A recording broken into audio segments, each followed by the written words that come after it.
श्री शिवाय नमस्तुभ्यम हर हर महादेव। देखिए दोस्तों, हम सभी को पता है कि कल दिनांक 14 अगस्त को सोमवार के दिन श्रावण मास की कृष्ण पक्ष की मासिक शिवरात्रि का दिन है। और आज के इस वीडियो में हम आपको सोमवार की इस मासिक शिवरात्रि पर किए जाने वाले 3 बहुत ही विशेष उपाय बताने वाले हैं। देखिए, सबसे पहला जो उपाय है वह आपकी मनोकामनाओं को पूर्ण करने के लिए होने वाला है। मात्र एक बेलपत्र आपको अपने हाथ में रखना है और आपकी सारी मनोकामनाएं परिपूर्ण हो जाएगी। दूसरा जो उपाय है, मात्र आपको एक बूंद घी से करना है और आपके जीवन की जितनी भी परेशानियां हैं, जितने भी संकट हैं, वह सभी दूर होने लगेंगे। और तीसरा जो उपाय है, आपको तब करना है जब आपको लगता है कि आपके जीवन में तनाव बहुत अधिक है, चिंताएं बहुत अधिक हैं, यानी कि आपको लगने लगता है कि जीवन में आपका कोई भी व्यक्ति साथ नहीं दे रहा है। तब आपको तुम्रुका जी का यह तीसरा महा उपाय करना है। देखिए, यह तीनों ही उपाय बहुत ही प्रभावशाली होने वाले हैं। देखिए दोस्तों, पूज्य गुरुदेव की ही कथा को सुनकर के और समझ करके ही आपको समझाने का पूरा प्रयास करूंगा। लेकिन दोस्तों, वीडियो में आगे बढ़ने से पहले वीडियो को लाइक करें और यदि आप भगवान शिव के अनंत भक्त हैं तो हमारे चैनल को सब्सक्राइब करके कमेंट में ओम नमः शिवाय जरूर लिखें। देखिए, पहला उपाय, यदि आपको कोई भी मनोकामना अपनी परिपूर्ण करना हो, उसके लिए आप यह विशेष उपाय कर सकते हैं। देखिए, इस उपाय को करने के लिए सबसे पहले तो आपको मात्र एक बेलपत्र लेनी है। बेलपत्र को लेते समय आप ध्यान रखें कि यह कहीं से भी खंडित नहीं होनी चाहिए। यदि आपको बेलपत्र प्राप्त नहीं हो पाती हैं तो आप शिवलिंग पर चढ़ी हुई बेलपत्र को पुनः शुद्ध जल से धोकर के उपयोग कर सकते हैं। इसी के साथ आपको मात्र एक तांबे के पात्र के अंदर अपने घर से शुद्ध जल ले लेना है। देखिए दोस्तों, सबसे पहले तो आपको अपने सीधे हाथ की हथेली पर जो आपके पास एक बेलपत्र है, इसे रखना है। देखिए, इस बेलपत्र को आपको अपने हाथ पर किस प्रकार से रखना है, यानी कि खुरदुरा वाला जो भाग है आपकी हथेली से स्पर्श होना चाहिए। चिकनी साइड ऊपर की तरफ रखना है। इस प्रकार से आपको ये बेलपत्र रखना है और बेलपत्र की डंडी आपको अपनी तरफ रखना है। इस प्रकार से आपको सबसे पहले तो एक बेलपत्र अपनी हथेली पर रखना है।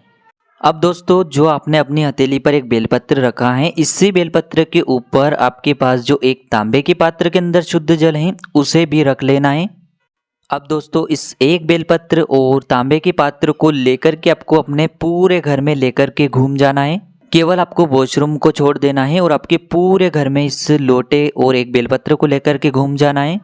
देखिए, जब भी आप अपने घर में लेकर के इन्हें घूमेंगे तो आपको कुंदकेश्वर महादेव का स्मरण करना है। अब दोस्तों, इन दोनों को लेकर के आपको चले जाना है भगवान शिव के मंदिर में। देखिए दोस्तों, आपको अपने साथ एक खाली कटोरी यानी कि खाली पात्र भी लेकर के जाना है। देखिए दोस्तों, सबसे पहले तो आप जो खाली पात्र लेकर के आए हैं, इसे आपको शिवलिंग पर जो जलाधारी होता है उसके नीचे आपको रख देना है। अब दोस्तों, आपके पास जो एक लोटा जल है जिसके नीचे एक बेलपत्र है, उसे आपको आपकी जो भी मनोकामना है उसे बोलते हुए यह पूरा जल आपको भगवान शिव के शिवलिंग पर समर्पित कर देना है। देखिए, शिवलिंग पर जल समर्पित करते हुए आपको लगातार श्री शिवाय नमस्तुभ्यम इस मंत्र का जाप करते रहना है। देखिए, जैसे ही यह जल शिवलिंग से होकर के जलाधारी की ओर बह करके आएगा और आपने जो एक पात्र रखा है उसमें थोड़ा सा जल आ जाएगा, यानी कि उस पात्र में थोड़ा सा जल आपको एकत्र कर लेना है। देखिए दोस्तों, आपके पास जो जल का पात्र है इसे आपको नीचे रख देना है और आपकी हथेली में जो एक बेलपत्र था, इससे आपको भगवान शिव के शिवलिंग पर समर्पित कर देना है। देखिए, बेलपत्र की चिकनी साइड शिवलिंग से स्पर्श होना चाहिए और इसकी डंडी आपको जलाधारी की ओर रखना है। इस प्रकार से आपको यह बेलपत्र अपनी हथेली से सीधे समर्पित कर देना है। देखिए, बस इतना सा उपाय आपको करना है और उसके बाद जो आपने खाली पात्र में जल को एकत्र किया था, उसे आपको महादेव से प्रार्थना करनी है कि यह जो जल है मेरी जो भी मनोकामना है इसे परिपूर्ण करे, इसीलिए यह जल मैं औषधि के रूप में ले रहा हूँ। अब दोस्तों, इस जल को लेकर के आपको अपने घर पर आ जाना है। सबसे पहले तो इस जल का छिड़काव आपको अपने स्वयं के ऊपर कर लेना है। साथ ही साथ घर के प्रत्येक व्यक्ति पर इसका छिड़काव करना है और अंत में जो जल बचेगा इसका छिड़काव आपको अपने पूरे घर में कर देना है। बस इतना सा उपाय करना है। यकीन मानिए, आपकी जो भी मनोकामना होगी वह परिपूर्ण अवश्य होगी। अब दोस्तों, हम बात कर लेते हैं पूज्य गुरुजी द्वारा बताए गए दूसरे महा उपाय के बारे में। देखिए, यदि आपके घर में बहुत अधिक क्लेश मचा रहता है, यानी कि आपके घर में बहुत अधिक लड़ाई झगड़े रहते हैं, आपका जो जीवन है बहुत अधिक तनाव और चिंता के साथ बीत रहा है। किसी भी कार्य को आप करने जाते हैं लेकिन आपको उसमें सफलता प्राप्त नहीं हो पाती है। यानी कि आपका जीवन जो है बहुत अधिक संकट और विपत्तियों से बीत रहा है। तो आपको यह सुंदर सा उपाय जरूर करना है। देखिए, इस उपाय को करने के लिए सबसे पहले तो आपको मात्र 1 बूंद घी लेना है। देखिए, घी आपको शुद्ध लेना है। यदि आपको गाय का घी प्राप्त होता है तो यह इस उपाय के लिए बहुत ही सर्वोत्तम होता है। इसी के साथ आपको एक तांबे के पात्र के अंदर शुद्ध जल ले लेना है। अब इन दोनों सामग्रियों को लेकर के आपको पहुंच जाना है भगवान शिव के मंदिर में। देखिए दोस्तों, सबसे पहले तो आप जो घी लेकर के आए हैं उसे आपको अपने सीधे हाथ में लेना है और इस घी का लेपन आपको शिवलिंग पर, जहां माता अशोक सुंदरी का स्थान होता है, वहां पर आपको इस घी का लेपन कर देना है। देखिए, वीडियो में आपको बताने का प्रयास किया जा रहा है, जलाधारी के जो बिल्कुल बीच में स्थान होता है उसे ही माता अशोक सुंदरी का स्थान कहते हैं। तो इसी स्थान पर आपके पास जो घी है उसका लेपन आपको अच्छे से कर देना है। देखिए, जैसे आप घी का लेपन करेंगे तो आपके हाथ में थोड़ा सा घी तो और बचेगा ही, तो उस घी को आपको वापस से कटोरी के अंदर निकाल लेना है।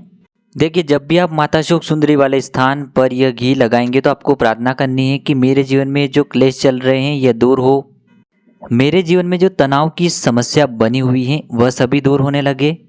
यानी कि जो भी विशेष समस्या आपके जीवन में चल रही है उसे आपको बोलना है और अंत में जो आपके पास एक जल का पात्र है इसे भी आपको समर्पित कर देना है। श्री शिवाय नमस्तुभ्यम इस मंत्र का जाप करते हुए। देखिए दोस्तों, अब जो आपने थोड़ा सा घी निकाला था उसे आपको अपने घर पर लेकर के आ जाना है। देखिए दोस्तों, जैसे ही आप अपने घर पर आएंगे तो सबसे पहले तो आपको एक बिंदी अपने घर के मुख्य द्वार पर लगानी है। जिस घी को आप लेकर के आए थे मंदिर से, उसी घी की आपको एक बिंदी तो लगानी है अपने घर के मुख्य द्वार पर। बिंदी आपको अपनी अनामिका उंगली से ही लगाना है। तो इस प्रकार से आपको यह उपाय भी सावन के सोमवार और मासिक शिवरात्रि पर करना है। अब दोस्तों, हम बात कर लेते हैं तीसरे महा उपाय के बारे में। देखिए दोस्तों, यदि आपके जीवन में जो परिस्थितियां हैं वो बहुत अधिक बिगड़ने लगी हैं, यानी कि आपके जीवन में जो आर्थिक संकट हैं बहुत अधिक उत्पन्न होने लगे हैं, साथ ही साथ जीवन में धन प्राप्ति के मार्ग सभी बंद होने लगे हैं, कर्ज आपके जीवन में बहुत अधिक बढ़ने लगा है, तो आपको यह चमत्कारी उपाय करना है। देखिए, इस उपाय को करने से आपके घर में धन का आगमन भी होगा, साथ ही साथ महालक्ष्मी आपके घर में दौड़ी चली आएगी। साथ ही साथ आपके घर में जो भी तकलीफें चल रही हैं वह सभी दूर होने लगेगी। देखिए दोस्तों, इस उपाय को करने के लिए सबसे पहले तो आपको एक दीपक लेना है। दीपक आप माटी का भी ले सकते हो और आटे का भी ले सकते हो। देखिए, दीपक के अंदर आपको गोल बाती का प्रयोग करना है। साथ ही साथ इस दीपक में आपको शुद्ध घी का प्रयोग करना है। साथ में आपको मात्र थोड़े से काले तिल लेना है और यह जो उपाय है विशेषकर आपको सूर्यास्त के बाद ही करना है। देखिए दोस्तों, सबसे पहले तो आपके पास जो एक दीपक हैं और काले तिल हैं उन्हें लेकर के आपको जाना है भगवान शिव के मंदिर में। देखिए, यह जो दीपक हैं आप महादेव के मंदिर की चौखट के वहां भी प्रज्वलित कर सकते हैं। साथ ही साथ महादेव के शिवलिंग के सामने भी इस दीपक को आप प्रज्वलित कर सकते हैं।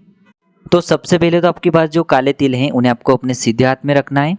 आपके जीवन में जो भी समस्या चल रही हैं, जो भी बाधाएं चल रही हैं, उन्हें आपको दूर करने के लिए प्रार्थना करनी है और ये काले तिल आपको उस दीपक के अंदर डाल देने हैं।